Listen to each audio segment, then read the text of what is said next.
Do you know that there is a building or the tallest tower in the world and even the most iconic tower in the world at that time, the Eiffel Tower, previously known as the Paris Tower, is an iron tower built on the Champ de Mars on the banks of the River Seine, Paris. The tower has become a major icon of France and one of the most famous structures in the world, named after its designer, Gustave Eiffel. The Eiffel Tower is the tallest building in Paris and one of the world's most famous structures. More than 200 million people have visited the tower since its construction in 1889, including 6,719,200 in 2006, making it the most visited paid monument in the world. Including the 24 meters, 79 feet antenna. The structure has been 325 meters, 1,063 feet tall as of 2000, which is the same as a conventional 81-story building. When the tower was completed in 1889, it became the tallest structure in the world, a title it retained until 1930 when the Chrysler Building in New York City, 319 m, 1,047 feet, was completed.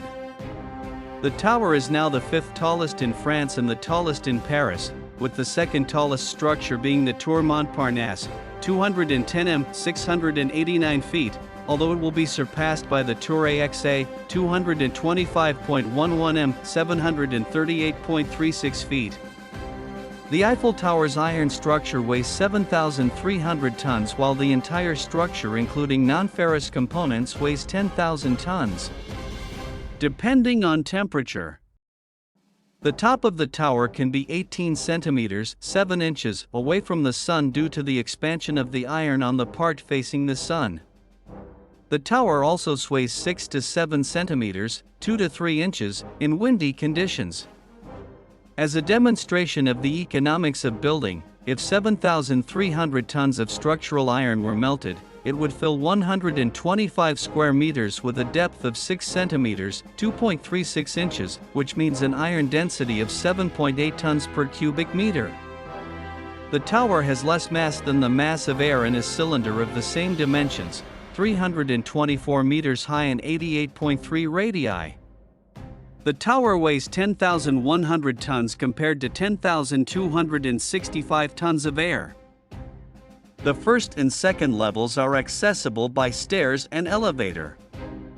A ticket booth in the South Tower sells tickets to the steps that start there. In the first portico, the stairs rise from the East Tower and the lower level confluence is only accessible by lift. From the first or second platform, the stairs are open for everyone to go up and down depending on whether they have purchased a lift ticket or a stair ticket. The number of steps is 9 to the ticket counter at the base, 328 to the first level, 340 to the second level and 18 to the lift platform at the second level. When you exit the elevator on the third level, there are 15 steps up to the upper observation platform. The number of steps is written in stages on the side of the stairs to indicate the stairs going up. Most of the stairs up provide views directly down or around the tower, although some short steps are covered. Maintenance of the tower consists of applying 50 to 60 tons of paint every 7 years to keep it from rusting. To maintain its appearance to visitors below, 3 different colors are used on the tower, with dark colors at the bottom and light colors at the top. Paint color changed, the tower is painted brown-gray. 8. On the first level there is an interactive console that tells you the color for the next painting. The architects of the Eiffel Tower were Émile Nouguier, Maurice Koechlin, and Steven Sylvester. The structure was built between 1887 and 1889 as the entrance to the Exposition Universelle, the World's Fair celebrating the centenary of the French Revolution. Eiffel had originally planned to build a tower in Barcelona for the Universal Exhibition of 1888, but those in charge at Barcelona City Hall thought it was strange and expensive, and did not suit the city. After the rejection of the Barcelona plan, Eiffel sent his draft to those responsible for the Universal Exposition in Paris, where he built his tower a year later, in 1889. The tower was inaugurated on March 31, 1889, and opened on May 6. 300 workers combined together 18,083 parts of ferrous iron, a pure form of structural iron. Using 2.5 million spikes, in structural form by Maurice Koechlin. The risk of accidents is great. For an unusually modern skyscraper, the tower is open with no middle levels except for 2 platforms.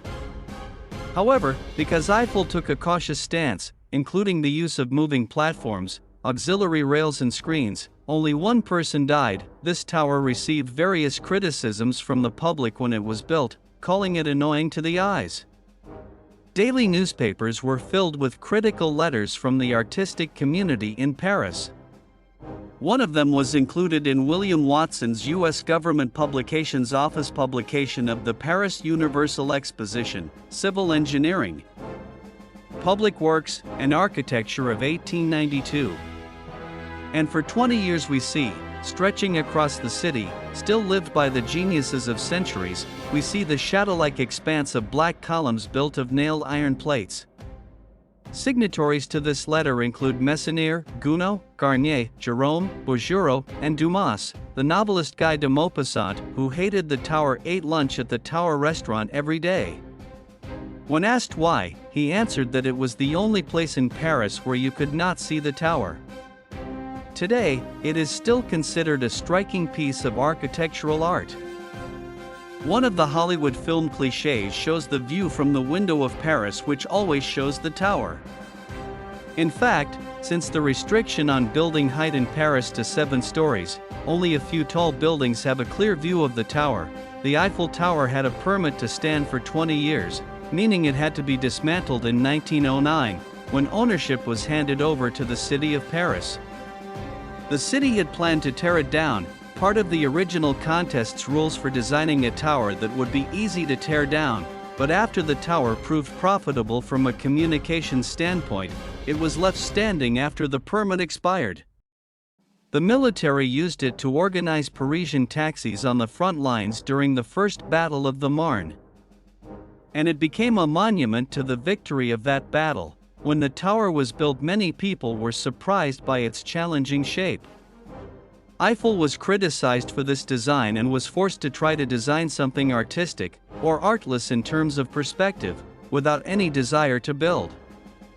Eiffel and his engineers, known as bridge builders, understood the importance of wind forces and knew that if they were to build the world's tallest structure, they had to match the wind's gusts. Since the early 20th century, the tower has been used for radio transmissions.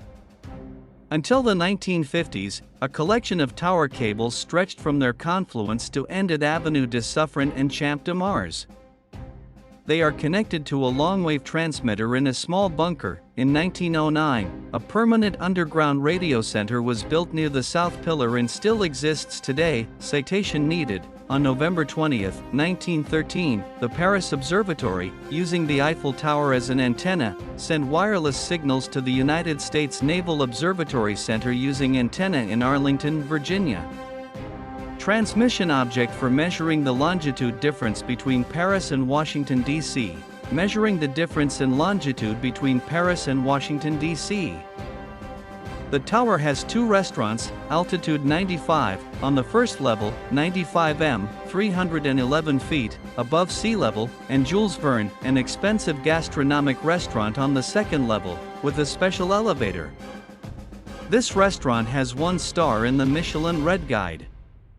In January 2007, multi-Michelin-starred chef Alain Ducasse was brought into the tower to run Jules Verne. The top observation deck, at 275 meters, is the highest architectural structure in the European Union open to the public. The passenger lift from the ground level to the first level is operated by a cable and puller operated by a large water-powered piston. When climbing a curve, the elevator cabin rises slightly, but with a shock rise every few seconds, to keep the level level.